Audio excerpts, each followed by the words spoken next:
So vampires, right? Vampires are like a fairly common supernatural trope across media, across the world, and across time. The most notable examples that come to mind are typically True Blood, Twilight, Dracula. And probably the most notable BL vampire anything is probably the Korean manhwa Blood Bank, which I will be covering today. The third of the big three, as I like to call it.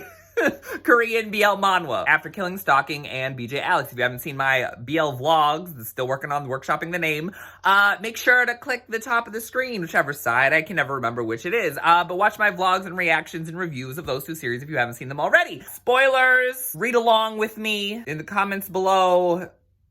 What's your favorite piece of media that has vampires in it? I'll get into my thoughts on why I've never picked up Blood Bank and also my general thoughts on vampires in general in media later, but that's for later. Let's get into things right now. So the story has basically been established. It's essentially like a steampunk vampire world where the vampires are in charge. I can't lie, it's kind of reminding me of I No Kusabi, which as I've been reading this makes me kind of want to revisit that series, so maybe I'll revisit that for one of these BL vlogs, because I do want to revisit a lot of BL that I have covered in the past for this format of video. So let me know in the comments below if there's any series that I've covered before or that you're curious that you want to hear my thoughts on or updated thoughts on. Let me know in the comments below. New year, old shit. New format. I guess I might as well get into this now, but like vampires as a concept is something that usually doesn't work for me, but I want it to, if that makes sense. Like most vampire stories that I've encountered in my life have not presented vampires in a way that appeals to me. And it's not like I need some fundamental thing about like a blood-sucking fuckers or like immortal. It's not like I need that to change. It's like the exact specific, like the world that's built around them and the execution of that has not always appealed to me. Like I can't do the like popped collar, like Dracula type, because that just, it just doesn't, it feels too gimmicky to me. Like it doesn't, I can enjoy stories like that, but it doesn't like get me. The only time I think like a vampire that I can think of off the top of my head, well, a vampire in any kind of media like worked for me was in Phantom of the Twilight. I wouldn't call it a fave. I did enjoy it, and I'm pretty sure it has a 6, because y'all know all my faves get 6s, but the things I generally like also get 6s on my anime list. Phantom in the Twilight had like a vampire in the cast who was hot, and like the way the vampire worked in that setting worked for me, I guess, but a lot of times I find that vampires just don't, the specific setting doesn't work for me. Like, I'm trying to think of specific examples. Like, I never really was interested in True Blood. Like, oh, vampires are just everyday people is whatever to me. Never seen Twilight. Actually, that's not technically true. I have seen Breaking Dawn Part 1 or something. What's the one where Bella, is that her name? It has been years. The Twilight craze has been like a literal decade. But Bella or whatever, when she's like giving birth and like Edward is like tearing her up with his teeth because she's giving birth or whatever. I've seen that one. I was like half paying attention because I was like with friends and they were like, okay, let's watch a movie. What do you guys want to watch? They're like, let's watch Breaking Dawn. And I'm like, do we have to? And then we did. And I don't really retain more than that scene because I was like, wow, he's really like tearing her shit up with his teeth in this birthing scene. That was quite an experience. But that's the only Twilight I've ever seen. And again, like most just vampire, like the specific execution around the vampire concept has just not appealed to me. But I feel like this could potentially appeal to me because I find just the dynamic of the main couple to be incredibly interesting and funny. Naming is kind of interesting, like the character being named One, and Shell Overlord. I wouldn't have named them that, but it's fine. It's their names. What can I say about it? I do like both of the main characters. I think they're both funny in their own way so far. Not much has happened. All we've done is just like set up the world. There was like someone stole the blood. There's a clear antagonist in a red mask, the Red Hood vampire AU.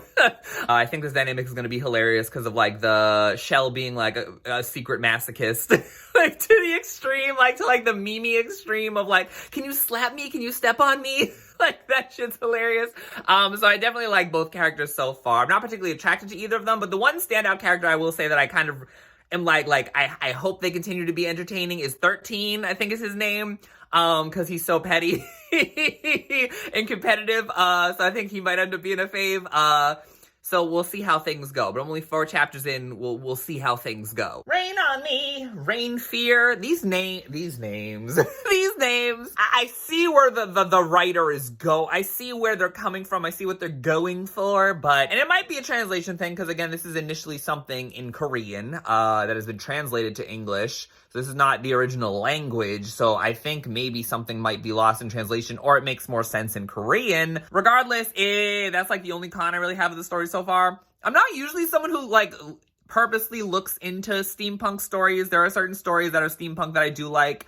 Gotham by Gaslight comes to mind, but I don't really particularly like Rain Fear so far, not because he's like interrupting like my couple or anything. I don't have a strong like couple-y attachment to the main couple. It's not like I'm like, I want them to succeed or fail. I have a feeling they're probably gonna succeed because that's most BL. The idea of the humans being named as numbers works for me. The vampire names of like Shell Overlord and Rain Feared don't. Or Pain Overlord. Pain worked in Naruto because it was just pain.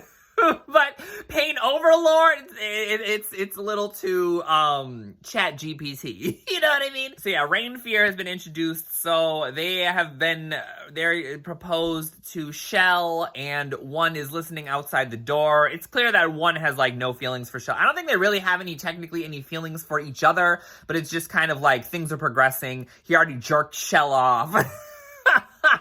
So, like, there's a sexual attraction from Shell to one. There might be somewhat of an attraction of some general amorphous kind of one towards Shell due to him smelling like flowery pheromones from him or whatever. What's really interesting about this, I will say, though, like, as someone who's, like, read plenty of BL that happens to have, like, BDSM elements in it, I think this does a good job of, like, without having to say anything, like, you understand that like the characters like they just enter their roles, and like you can see it's like it's a scene where they're just in their roles. Like the way it rolls into that, I think is interesting. Like it's interesting how it's like one just like was like right into dom mode, you know what I mean? And Shell was like right into like being submissive and like exploring like his enjoyment of that being submissive through the scene. Like I thought that the way it like was executed was interesting. How it was like scene, like, you know, like acting kind of, where it's like in scene and like people like get right into character. Like they kind of both get like right into character out of nowhere, which kind of works. It's working for me here.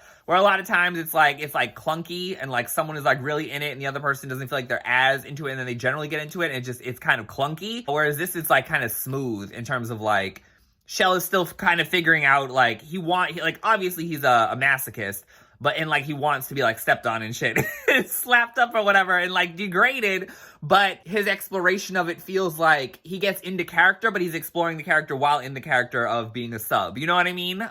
Which I think is interesting. But yeah, Rain Fear has been introduced. I don't really particularly like the, like, clingy, like, obvious, not romantagonist, but, like, alternate, like, likes one of the main couple people. I don't typically like that. Well, okay, that's a lie. I can like them if I find them attractive. Rain Fear, I don't find attractive. Y'all know I don't like male characters with long hair. It just doesn't work for me. And he's just kind of like a clingy type. And I imagine he's gonna have like an asshole side. Like this is always what happens. So that's probably gonna be a thing. But yeah, things are going. I'm less than 10 chapters in. So, we'll see how things go. More eventful than BJ Alex is all I'll say so far. So Rain Fear is, I honestly cannot tell if they're still the fiance or not, because Shell came out first of all. This whole abnormal wording is really funny to me. It's like what's the word, it's like coming out adjacent. It's like I came out as an abnormal, which is also interesting because it's like if you have, I guess, deviant sexual desires, then you're considered abnormal. I feel like the whole abnormal thing hasn't been fully explored, but it seems to be like if you have kinks and shit, or if you don't conform, then you're abnormal, which is interesting. But Shell came out as abnormal to Rain on me. Accepted him, but Rain also left, and Rain ain't been back, and I don't know that Rain would come back, so that was a thing. And then one is like very clearly not coming to terms, but understanding his personal disdain for vampires being a thing, or he's just being more present in doing so, or having that disdain. So that's the thing. He like finger banged the fuck out of Shell, and was like comparing his impression as a human to being finger banged, which I thought was funny. Yeah, they keep teasing that like both of them have like things going on in their past that need to be elaborated on. Shell, clearly there was a human he was in love with who I think ran away and tried to escape or something and maybe probably got killed. And then one just like, I think just everyday shit. But there was something he said, I forget what it was, but there was something, he was talking about a vampire who went blind from using their pheromones and they were in the slums. And that was mentioned earlier on, so I'm expecting that to maybe get elaborated on. But also knowing like BL Manhwa, there's a high chance a lot of this shit. Well, I think the human Shell knew. I think that's definitely going to be elaborated on. But the vampire who was blind in the slums, I feel like that's not going to get touched on ever again. So we have a video note. When we get to the end and it's never mentioned again, in case that happens. And now we're gonna enter a mask arc because one's like, I can't do this with you anymore, but with this mask I can. So he's the Phantom of the fucking Opera or some shit. And we still have to figure out who that person with the red mask was now that I'm thinking about it. But things are continuing. And so apparently, what's his face? Has blue eyes. He wears contacts, colored contacts. And so I'm going to assume that either he's some third race that has not been revealed, or he's a vampire secretly, or he's biracial in that he's half human, half vampire. I'm leaning more towards the third the most, but I think vampire so far. I know Shell has green eyes. I don't remember anybody else's eyes, but I imagine having like bright color eyes is like a signifier of being a vampire. So I feel like having blue eyes is like between that bright green and then the black eyes that humans have. I feel like it's a halfway in between that. So my guess is going to be like blue is like a darker color, but it's not as bright as green. So I'm going to assume he is biracial human vampire. Just the dichotomy of like the switching between, they're serious and businessy, and then like Shell like squirming when they're doing BDSM shit is just like a very interesting switch between the two. It like continues to keep me entertained. And the other major thing that's just happened is that we had the introduction, and I think end of Cinderella, the twink, who is what's called an arch, which is basically just like a fancy aesthetic slave, I guess you could say, for vampires. So Cinderfella was introduced. He was sold to Shell by Jack, and then he found out about One and Shell, and then he was like fake adopted by them, is how I choose to interpret it. But he was fake adopted, and then it seemed like he was gonna get away to help his sick sister and have his own like place and shit. But Jack, who is apparently also AKA Jack the Ripper, came and ripped him up a bit. So that's where things just ended. And I feel like it's a recurring thing to have some sort of Jack the Ripper in steampunk stories, or just like 1920s London. There's always some sort of Jack the Ripper. Fate Apocrypha comes to mind.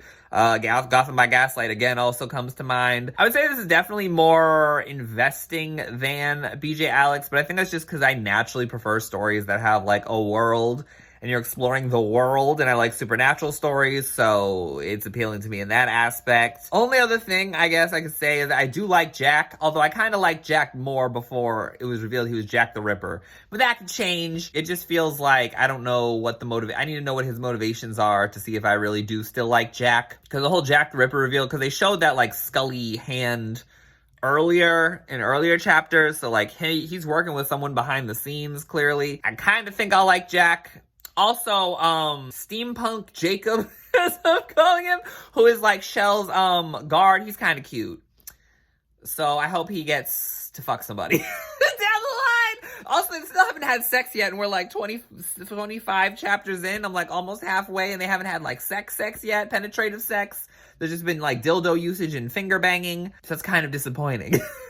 Also, One hasn't taken his clothes off. I find One to be fairly attractive. I need to take his clothes and his glasses off, And I'm there. He kind of reminds me of Yang.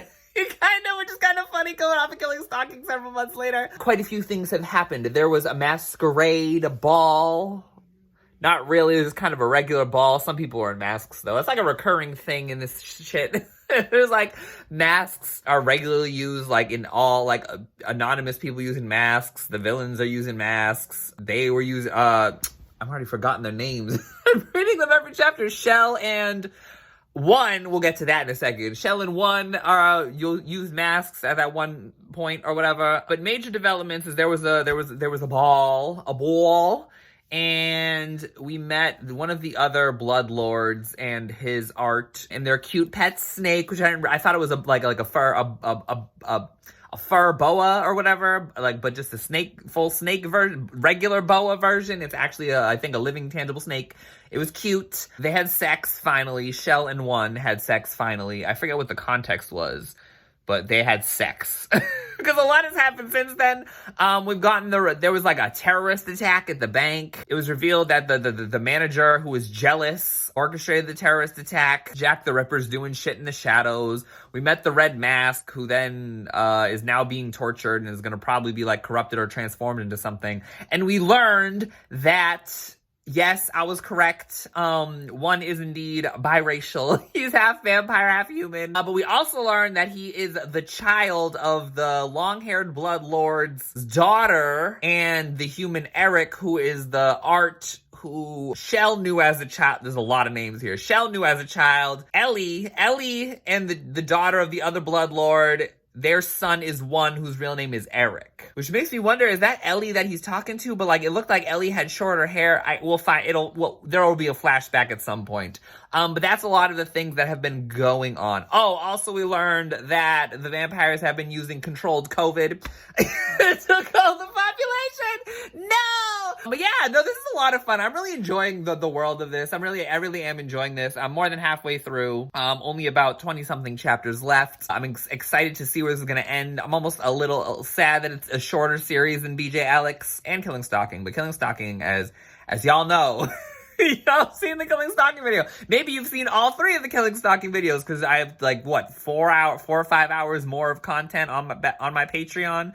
Check that out and become a patron. Link in the description. It doesn't really feel like the vampire aspect. Again, this comes back to how I feel about vampires in general is I like vampires conceptually. It's just the execution of them usually does not appeal to me. It doesn't give me what I need from the vampire side of things. Either it's too gothic or it's too regular. And I would honestly say that maybe this kind of falls into the too regular, in the sense of regular. When I say regular, I mean again, I haven't seen True Blood. I've seen mostly the sex scenes and the nudity scenes. I've seen I know the general concept of True Blood. In True Blood, it seems like everybody is just kind of okay, you're out in the world and oh, who's a vampire? Which is the regular. But when I talk gothic, it's everybody is very obviously a vampire because of how they're dressed. This, I feel is falling in the former, where it's they're regular in the sense that this is a steampunk world, and vampires don't seem really, to my perception, that different from humans. It's just okay, they're vampires, and there's more of it's more of a social hierarchical thing. And yes, the vampires are at the top of the hierarchy, but just because the vampires are at the top of the hierarchy, that doesn't make them feel vampire-ish. To me, you could have had any random race be this. The blood sucking doesn't feel like it's as prevalent in this, quite honestly. There's a blood bank, a literal bank of blood, as opposed to the real life version of a blood bank. There's been a little bit of blood sucking. I feel One has been doing more biting than Shell has. We saw the Humpty Dumpty, the art of the other bloodlord guy. We saw him have bite marks and from being sucked while having sex with the vampires. We've seen that. And it just doesn't feel there's a lot of vampire staples happening outside of people having fangs and you knowing they're vampires and them having gothic-ish looks. So it all feels very regular to me. This could have been just a hierarchy, and it could have been ow. It's what the fuck? It could have been 86. If you've seen 86, there's the people in, without spoiling 86, there's the people who are within the city who have white hair and light skin, white skin. And then you have the people on the outside who tend to have are more tan or can be black or not white haired, white skinned people. Oh, review of 86 podcast, also on my Patreon. We love a plug. But yeah, it's like similar to that, like where it's like it was a human racial thing. It wasn't so much like different races of beings, where there's different races of beings, but I feel like it didn't need it to necessarily even be vampires, because I don't feel like the vampirish thing is that prevalent. Like you could still have the pheromones and have them be some other sort of thing, like have it just be like, oh, humans who have pheromones or something. So like the fact that there's vampires in this, it doesn't feel very vampirish to me, I guess is what I would say. But things are getting interesting. Now we know one's name is Eric. So Eric is now glasses off. Fuck it, glasses off. So I'm intrigued to see where this goes. We're probably gonna get a flashback of Ellie and the daughter of the Bloodlord, whose name I hopefully will remember by the next time I check in. But yeah, things are going. Now he's with the white something, who is another, like, resistance group. There's a woman who's very stern looking called Ghost something, I think. I was gonna check in after these, like, 5,000 flashbacks in a row. But I figure I might as well check in now. So Eric was with the resistance, then he wasn't with the resistance. The resistance betrayed him. They're using his blood for pheromones, for evil terrorist schemes. Then he was freed by Ghost, because Ghost is like a failed attempt at what Humpty Dumpty is, and Jack has just been fucking around for decades, it appears. Maybe centuries. Oh, Pain and Brutal are fucking... or they were at least at some point, which is so wild to me. Truly enemies to... I don't know about enemies to lovers, but fucking to the T. But yeah, the betrayal first shook me. That was a lot to deal with. And then the revelation that Brutal and Pain were brutaling and paining each other was wild. And now we're getting like a million flashbacks about Ellie was in love. Ellie met Humpty Dumpty, and then Humpty Dumpty had a procedure done, and like Humpty Dumpty's mother's eyes were transplanted. I didn't even realize Humpty Dumpty had different, dichromatic eyes or whatever. Didn't even realize that was a thing, but apparently it's a thing. And then Eric is running on the run, and now we're just getting flashbacks about how Ellie was Pain's art, or he took him as his art, and then White, Brutal's daughter, and Ellie had a child, but we didn't get to see them making the child, which is no fun, so -10. What else has happened? And now we're currently in the, like, ending stages of that. And I don't know how many more chapters it's gonna take, so I might as well check in the midway of it. Humpty Dumpty just read the letter, and Jack's like, ooh, he betrayed you, so that's gonna probably lead into something. And we need to find out how White died. That's, like, the major thing I want to know, because we know that's a thing. But things are going. It's interesting. It's juicy. The drama. Brutal and Pain. I'm still in, like, shock and amazement. I'm here for it. I'm still very interested to see how this is all gonna go down, because I don't really feel like I truly know who the actual, like, villain is. Like, I feel like it's Humpty Dumpty, but Brutal's behind everything, but I feel like I don't know if I trust Brutal being behind everything as being as evil as it's going to be. I feel like he could turn in the end for that Pain dick. You know what I'm saying? So we'll just have to see what happens next. So as they say en français, whoop. C'est fini. I'm done. It was only 10 or 11 chapters left from when I last vlogged, so, I finished it.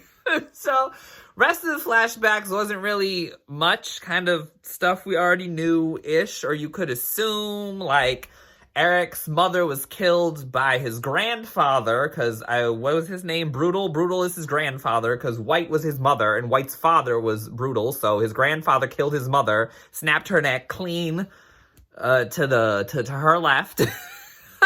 Oh, Eric's father, Ellie, the eye thing and the burn marks, he did it to himself, to hide himself. He was like, I'm too pretty. If I'm gonna fit in these ugly people, I gotta burn my face off. So that was a choice. I will say, like, cumulative thoughts in terms of overall, I thoroughly enjoyed this. I think I'm gonna give it, like, an 8 out of 10. A lot better than I thought it was gonna be. This is definitely one of those stories, though, I'll say, where it's like, in terms of like romance or couple stories, like, I'm not really attracted that much to anybody, either of the couple, but I do love their story and their love. Like, I love reading it as just like a consumer of like a story. Like, this is a story that really, like, what drove my interest was definitely the world. The setting was like incredibly like well sculpted. Like, there are series like BJ Alex is a story where when reading it, it feels like the characters are the only thing that's really there, because backgrounds are drawn and the world is drawn, but it doesn't feel like it feels like it's just like dressing, like it's just there to be there, as opposed to like a series like this or like Killing Stalking or like some other manhwa I can't think of at the moment. Like the background in the world that has been sculpted, the setting like is really apparent and is really investing. Like I found like the world that Blood Bank created to be incredibly interesting, incredibly colorful, and like just very like that. Like I was very interested in like the politics of the world and like the vampires versus human situation and like Eric's whole upbringing and like the drama that goes on with everything. Like I wasn't really like drawn into this. I did enjoy the couple. I did enjoy their story. I feel like it's another one of those stories where like all of a sudden characters are in love a little bit. I think it kind of just comes off as that, like thinking about it roughly, even though I do think there was a degree of progression. But I do think once like the admitting they love each other kind of felt, it's like we could have had a little bit more before we got here. But I would say it's definitely not like a jarring switch. I'm someone who very much like, I don't, as a reader, like of manga, manhwa, whatever, I don't need anime for most things. Like I don't, to be completely honest, like most series that I get into, there's very few series that I get into purely from a reading standpoint. Like particularly if we're talking about manga, like a lot of manga I get into because I start with the anime, but then once I transfer to the manga, I don't really need the anime anymore personally. Like I'll go back and watch it like years later, but it's not something that I desire and require to exist. Like it's not like I read a manga and I'm like, oh, I need an anime for every manga I read. That's not the case, and definitely not for manhwa either. There's some manhwa where I'm like, oh, I would like to see an animated adaptation because I feel like that could really bring something to what we already have. But a lot of times I'm just kind of fine with what the story is in a drawn form, that I don't need an animated or other adaptation of it as well. However, Blood Bank, I think, could be an incredibly interesting, colorful, entertaining animated adaptation, whether as a movie or as a series. Like I just enjoyed the world that it created. I think if it was given the opportunity to flesh itself out a little bit more, it could be even more entertaining than it already was, and a lot more interesting than it already was, because it was already hella interesting. But I feel like it could be even more interesting if given like an animated adaptation route, personally. And I think like just some cons just generally is that I feel like it kind of just, and not that it kind of just ended, but it in its ending phases, it's like I feel like you could have done more. I mean, maybe I didn't see any author's notes with this, but I feel like it's one of those situations where I think the author, you could have done a few more chapters, like just space things out a bit, to just flesh things out a bit, a little more exploration towards the end. But again, same, as I said for the last two, same era as like Killing Stalking and BJ Alex and Sleeping with the Ghost and All About Lust and all these series at Lezen, where people were overworked and underpaid. Like, and again, coming back to like recurring things with the past two series, they never addressed the whole blind vampire in the slums. Like that was never was never addressed again and never picked up on again, as I thought it would potentially be. So here we are. But I overall enjoyed it. Going back to the couple, I liked both characters. I liked their story, but I do think like, again, I think the reason like I'm not as like critical of the couple partially is because I wasn't super invested in it. I was invested in it. I liked the story, but the reason I'm not really like have any like disappointment at the ultimate execution, because I do feel at points it kind of just jumped in their progression. Probably because, like, the world itself that it was taking place in probably took my interest more than the romance of the couple. I think that's probably why. Like, I was very much reading this story from the standpoint of what's going on in the world? What's going to happen with the pheromones? Like, what's going on with Humpty Dumpty? That's, like, one con I will say. Like, I said in, like, I think the first vlog, like, the way the name choice kind of would take me out at points. Shell was fine by the end. Like I said, the numbers were never an issue. But like Humpty Dumpty, just waiting for him to have a great fall. You know what I mean? Humpty fucking Dumpty was kind of like, it's like we're talking like seriously about like pheromones are going to be released. There's going to be a massacre. And it's like, we got to stop Humpty Dumpty. It's like, why is it got to be fucking Humpty Dumpty of all names? That was just like something that kind of took me out a little bit. Jack, I will say ultimately was kind of a bit of a disappointment because we didn't see enough of like his cumulative machinations. I feel that him as a character was kind of a disappointment as an antagonist, as a villain, because it's like ultimately it's revealed that like it's really him just lashing out at the fact that he was raised in the slums and so he wants everybody to suffer like he did in the slums. And so it's not just from a place of just general chaos. I would have liked that more, but even if it was just from a place of general chaos, it doesn't feel like we saw enough of Jack on his own, like, working things. Like, it started off with him manipulating Cinderella, and then it changed into him working on his own and working with Red Mask, and then it transitioned into him working with Humpty Dumpty.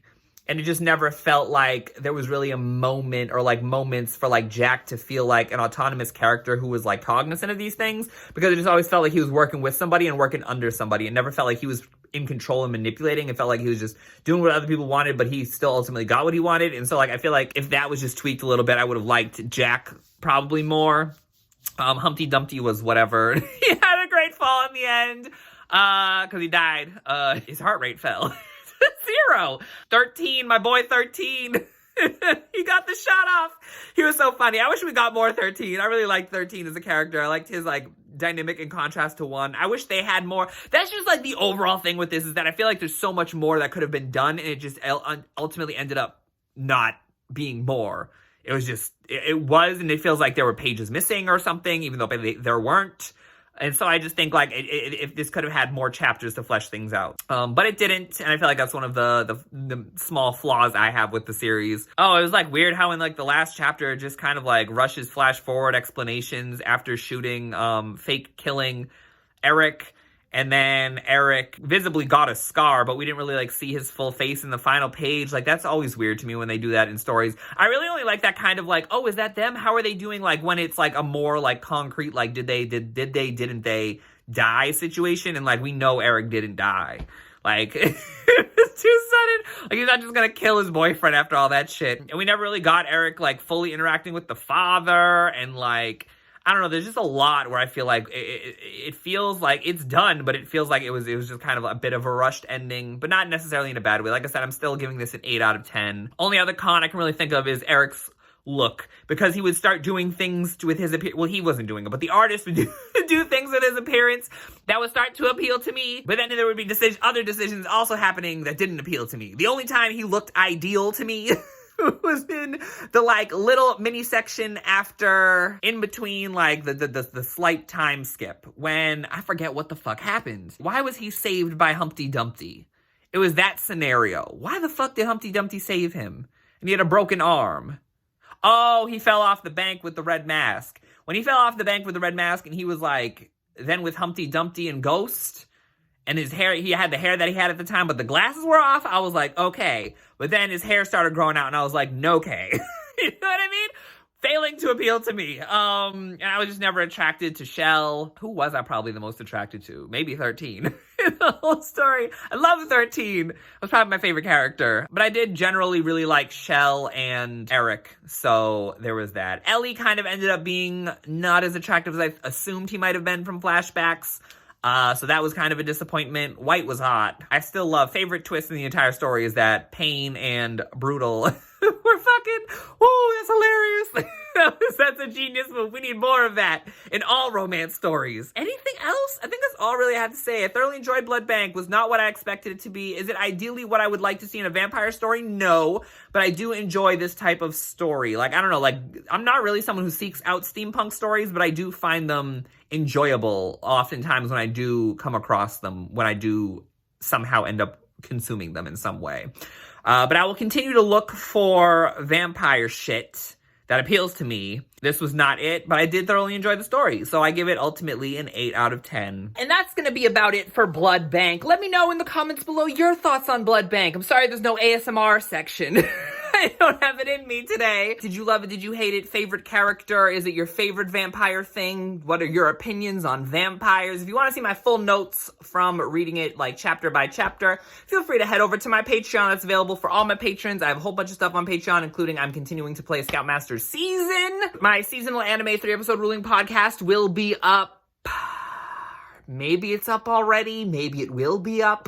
I'm not quite sure. That will be up this week, so that's also available for all patrons. I'll be sharing my thoughts on all the seasonal anime I'm watching this season. Birdie Wing Season 2, Opus Colors, The Marginal Service, Mix Meisei Story Season 2, Skip to Loafer, as well as arguably potentially my second favorite thing behind Mix airing this season, Mashle. We'll figure it out eventually. But all my thoughts on all that and more is on my Patreon. I also will be having a full Shaman King podcast on every single piece of media of Shaman King that has ever been released outside of the Faust novel / manga, because that's not available yet. But if you want to hear my full thoughts on the Shaman King manga, Shaman King Flowers manga, Shaman King the Superstar, Marcos, Red Crimson, 2001 anime, 2021 anime, and a garden. Zero. I think that's everything. And lastly, I have a Problematic Faves podcast available on Patreon. If you want to hear me talk about the concept of problematic faves in fandom at large, as well as my feelings on Rurouni Kenshin as someone who grew up with it. Is it still a fave of mine? Is it not a fave of mine? How do I feel about separating the art from the artist? Also hear about my atrocious track record of having musical artists who are favorites. It's available on my Patreon. New patrons. Shout out to my newest patrons. Bonnie Wynn, Morgan, Kobe, Sin, Valkyrie Dreams, Claire Remy, Lexa, Lady, Mira, Leia Dubé, Luke Jahim, Shoka Darling, Vel Fallen, Lolan Greer, Natalie Clark, Pinecone Candle, Tyler Stefan Dorsey, Tony Ong, Sean, Gia, Katie Deitch, Rats in the Cupboard, Al, Maya Meza, Sujung Lee, and G Me. And become a patron of mine if you want to be shouted out in future videos or get access to everything that I have already listed. But that's everything for this video. I don't know what the next thing will be, but let me know in the comments what BL, anything you want me to vlog next. I don't really have a set plan for the next one, but hopefully it will be up sooner than this one was after BJ Alex. I'm talking too long. The video's over. Bye!